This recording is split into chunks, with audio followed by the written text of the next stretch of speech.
Hello friends, welcome to the new episode of my channel I Prince. এবং এই ভিডিওতে বেশ কয়েকটা আপডেট তোমাদেরকে দেবো।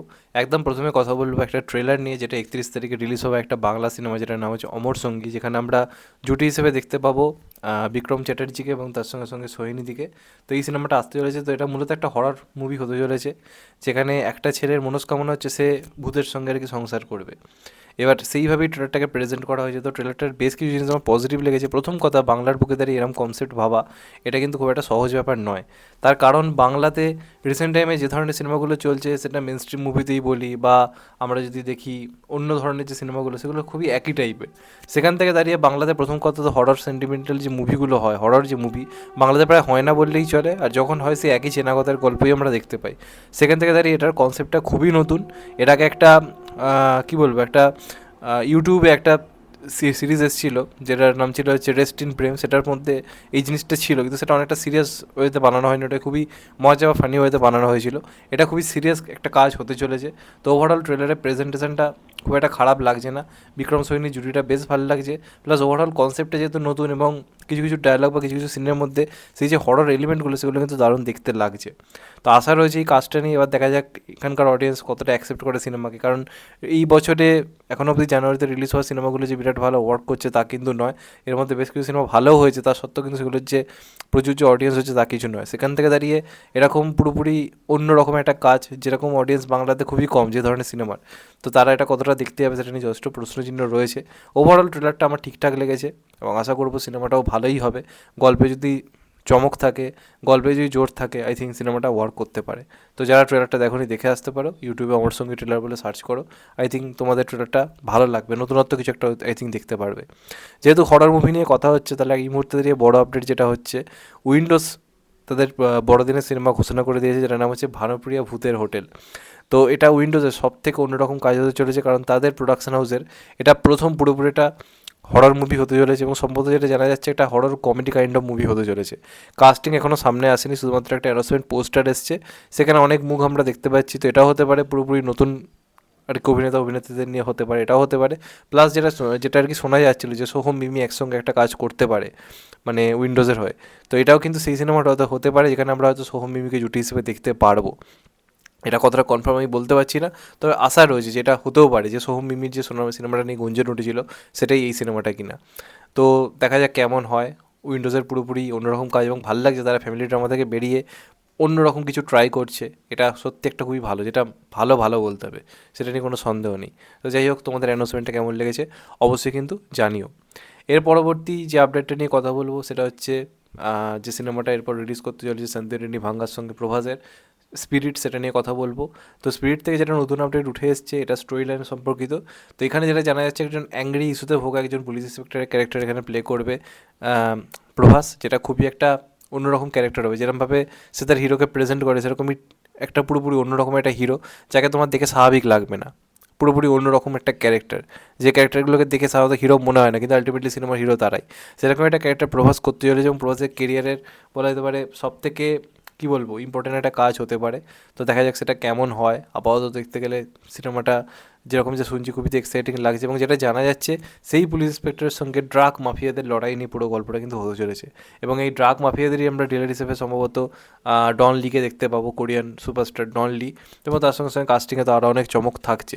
তো দেখা যাক শেষ পর্যন্ত কী হয়। আমি তো খুবই এক্সাইটেড রয়েছি এই কাজটা নিয়ে। তোমরা কতটা এক্সাইটেড অবশ্যই কিন্তু জানিও। এর পরবর্তী আপডেটটা ভূত বাংলাকে কেন্দ্র করে। ভূত বাংলাতে আমরা আগেই শুনেছিলাম জিতু সেনগুপ্ত থাকতে চলেছে, অক্ষয় কুমারের সঙ্গে তার কাজ এটা হতে চলেছে। এবার কী ধরনের ক্যারেক্টার করবে, সেই হিসেবে যেটা শোনা যাচ্ছে, অক্ষয় কুমারের অ্যাসিস্ট্যান্ট হিসেবে এই সিনেমায় আমরা জিতু সেনগুপ্তকে দেখতে পেতে পারি। অক্ষয় কুমার তো এই সিনেমায় একজন কী বলবো, একটা এমন লোক যে ভূতেরকে খুঁজছে বা ভূতেদের সঙ্গে যোগাযোগ স্থাপন করতে পারে, বা ভুলভুলাইয়াতে যেরকম ক্যারেক্টার প্লে করেছিল সেরকম টাইপের একটা ক্যারেক্টার। এবার তার একটা অ্যাসিস্ট্যান্ট থাকতে চলেছে, সেই ক্যারেক্টারটা সম্ভবত যিশুদা। তার মানে আমরা অক্ষয় কুমারের সঙ্গে পুরোপুরি পাশাপাশি অনেকক্ষণ যিশুদা কিন্তু দেখতে পেতে চলেছি, এবং খুবই ইম্পর্টেন্ট একটা পার্ট। বুঝতেই পারছো, বলিউডে অক্ষয় কুমারের একটা পুরোপুরি ওরিয়েন্টেড মুভিতে অক্ষয় কুমার অ্যাসিস্ট্যান্টের কাজ পাওয়া খুব একটা কিন্তু সহজ ব্যাপার নয়। তো সেটা একটা কাইন্ড অফ ক্যারেক্টার এটা হতে চলেছে। নেগেটিভ ক্যারেক্টার সম্ভবত হবে না, পজিটিভ ক্যারেক্টারই হতে চলেছে। তো দেখা যাক লাস্ট অব্দি কী হয়। ভাল লাগছে দেখে যে জিউসন গুপ্তকে বলিউড সিরিয়াসলি নেওয়া কোথাও গিয়ে শুরু করছে। তো দেখা যাক শেষ পর্যন্ত কী হয়। এরপরে যেটা নিয়ে কথা বলবো সেটা হচ্ছে থালাপতি 69 নিয়ে। তো এটা সংক্রান্ত যে আপডেটটা বেসিক্যালি একটু দুঃখেরই, প্রথম যেটা দুঃখের আপডেট, সম্ভবত থালাপতি 69 কিন্তু এই বছর নাও আসতে পারে। প্রথমে শোনা যাচ্ছিলো এই বছর রিলিজ হওয়ার চান্স রয়েছে, কিন্তু সম্ভবত পোস্টপোন হতে পারে, এবং পোস্টপোন হলে পরের বছর পোঙ্গলে রিলিজ হবে। এবং যদি তাই হয় তাহলে 2020 সালে এই প্রথম কোনো বছরে কিন্তু থালাপতি বিজয়ের কিন্তু কোনো সিনেমা রিলিজ হবে না। এবার খুশির আপডেটটা দিই।